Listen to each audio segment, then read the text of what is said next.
नमस्कार भक्तों, आज हम आपको सुनाने जा रहे हैं माँ वैष्णो देवी की अद्भुत और चमत्कारी कथा, जिसे सुनकर मन श्रद्धा से भर जाता है और आंखें अपने आप नम हो जाती हैं।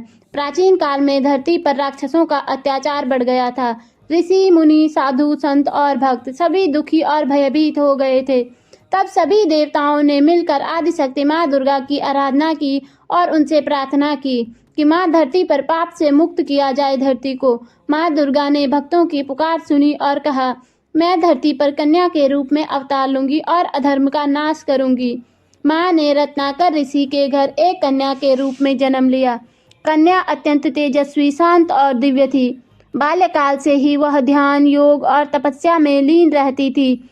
ऋषि रत्नाकर समझ गए कि यह कन्या साधारण नहीं है, वह स्वयं माँ आदिशक्ति है। बड़ी होकर कन्या ने त्रिकुट पर्वत को अपनी तपोभूमि बनाया और यहीं कठोर तपस्या करी। एक दिन महायोगी गोरखनाथ अपने शिष्य भैरवनाथ के साथ त्रिकुट पर्वत पर पहुंचे। गोरखनाथ जी ने वैष्णवी कन्या की दिव्यता को पहचान लिया और उन्हें प्रणाम किया, लेकिन भैरवनाथ माँ की सुंदरता देखकर अपने मन में पर नियंत्रण न रख सका। माँ ने उसे समझाया, पर जब वह नहीं माना तो माँ वहां से अंतर्ध्यान हो गई। भैरवनाथ माँ का पीछा करता रहा। माँ जिस जिस स्थान पर रुकी वहाँ वहाँ आज पवित्र तीर्थ स्थल बने हुए हैं, जैसे बाणगंगा, चरण पादुका, अर्धकुमारी गुफा। अंत में माँ गुप्त गुफा में प्रवेश कर गई। जब भैरवनाथ गुफा तक पहुंचा तब माँ ने महाकाली रूप धारण किया। भयंकर युद्ध हुआ। अंततः माँ ने भैरवनाथ का संहार किया।